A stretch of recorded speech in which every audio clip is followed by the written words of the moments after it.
En 1985, una de las ciudades más grandes del mundo fue devastada por un terremoto de efectos aún más extraños e impredecibles. Probó que el lugar y la manera como se construye una ciudad son importantes. Ciudad de México, 19 de septiembre de 1985, magnitud 8.0, tipo subducción, factores clave, amplificación y resonancia.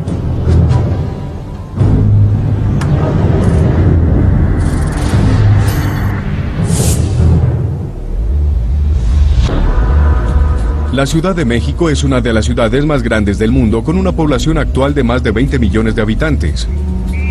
La metrópoli se extiende a lo largo de un valle de montaña en el centro del país. Es una ciudad en constante actividad, con su inmensa población en movimiento día y noche.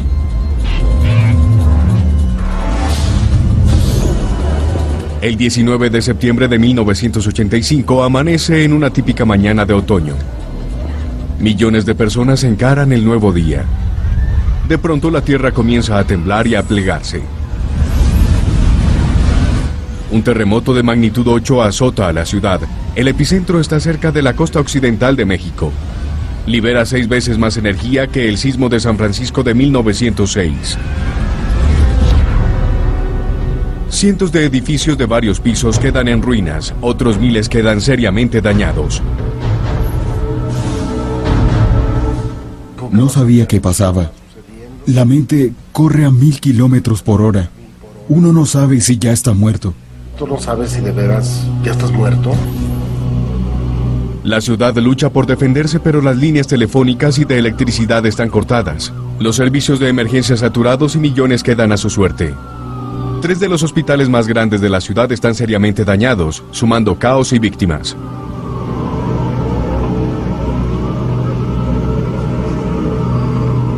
Una de las escenas más espantosas es la de Nuevo León, un edificio de 15 pisos. De las 1.800 personas que vivían allí, murieron más de 600. Cuauhtémoc Abarca fue testigo estupefacto cuando el Nuevo León cayó víctima de la ira del terremoto. Lo recuerdo como una pesadilla, porque esa enorme estructura, tan sólida para nosotros, en esos momentos colapsó como si estuviese hecha de papel, como una maqueta aplastada por una mano invisible.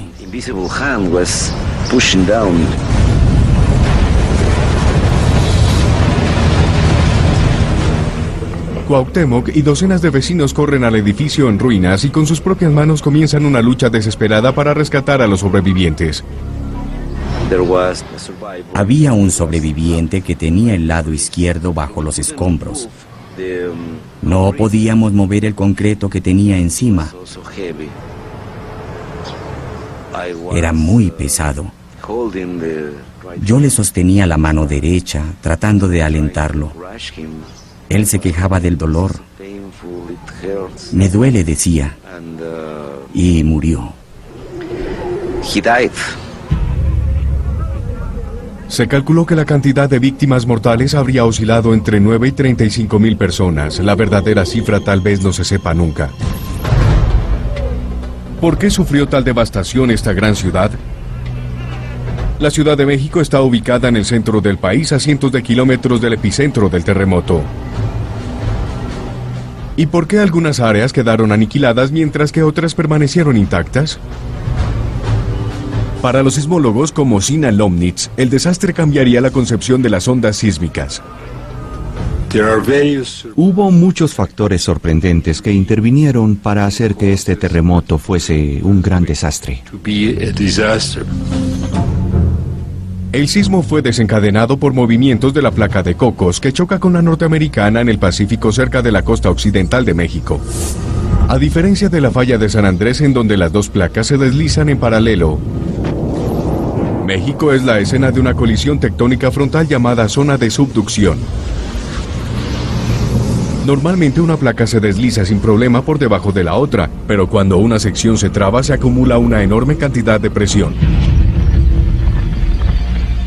En esa fatídica mañana la presión llegó a su punto culminante. Una sección de la zona de subducción de Cocos se desgarró enviando una enorme onda de choque de energía sísmica hacia México a miles de kilómetros por hora.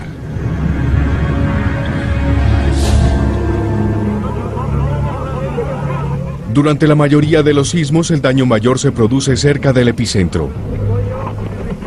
Este caso fue diferente. Las regiones costeras sufrieron solo algunos grandes daños. Pero la Ciudad de México, ubicada a 322 kilómetros tierra adentro, se llevó la peor parte del terremoto. Extrañamente, la mayor parte de la ciudad quedó apenas afectada, pero ciertas áreas específicas quedaron prácticamente destruidas. Los edificios de entre 6 y 15 pisos fueron los más afectados. Las estructuras más bajas y más altas de la misma manzana sobrevivieron prácticamente intactas. Para resolver este desconcertante misterio, Lomnitz y sus colegas buscaron directamente bajo sus pies. La Ciudad de México tiene una extraña ubicación para una gran ciudad.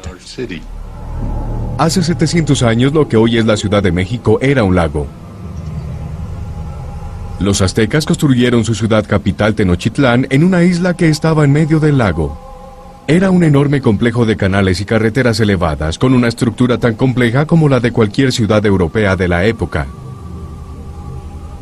Cuando los conquistadores españoles capturaron y destruyeron Tenochtitlán, rellenaron el lago y construyeron su propia ciudad arriba de la antigua. Siglos después resultó una muy mala idea. La capa sedimentaria sobre la cual está construido el centro de la ciudad es una capa de arcilla muy blanda.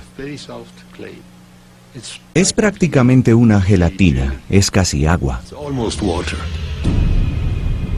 Este antiguo lecho lacustre es la clave del daño selectivo del terremoto.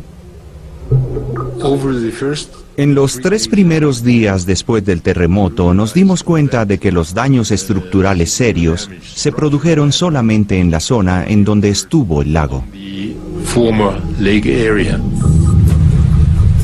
La capa del lecho lacustre no solamente era inestable, sino que actuaba a manera de un amplificador sísmico, atrapando las ondas sísmicas y aumentando su fuerza. Igual que la gelatina se mueve después de que uno la sacude, la capa de lodo debajo de la Ciudad de México continuó temblando 4 minutos después del terremoto. Esa es la causa principal del desastre. Pero eso no resolvía el misterio de por qué los edificios de entre 6 y 15 pisos fueron los más afectados. La respuesta se produjo en la forma de otra destructiva combinación de ondas sísmicas y sedimentos sueltos. Un fenómeno conocido como resonancia. Cada objeto tiene una frecuencia que lo hace resonar. Si un cantante encuentra la nota apropiada, puede romper un vaso de vidrio por el solo hecho de someterlo a esa frecuencia de resonancia única. Incluso un objeto grande, como un edificio alto, puede resonar. Según su tamaño y su estructura, hay una frecuencia de energía que lo hace vibrar. Por una increíble mala suerte, las ondas sísmicas atrapadas y amplificadas por la capa de lodo debajo de la Ciudad de México tenían la frecuencia exacta para hacer resonar a los edificios de entre 6 y 15 pisos. Los edificios comenzaron a vibrar y se sacudieron hasta desmoronarse. Otros cayeron sobre sus vecinos como un castillo de naipes. Estas extrañas circunstancias sellaron el destino de la Ciudad de México. Muchos servicios importantes como hospitales y escuelas estaban en el rango fatal elegido por la furia del terremoto. El terremoto de la Ciudad de México fue un trágico ejemplo de los peligros de construir sobre terreno blando o tierras rehabilitadas. El suelo inestable amplificó el impacto del sismo y desató un complejo mortífero efecto de resonancia. En la actualidad no se pueden construir edificios sobre el inestable lecho lacustre. Se han implementado códigos de construcción y planes de emergencia civil para prevenir desastres futuros.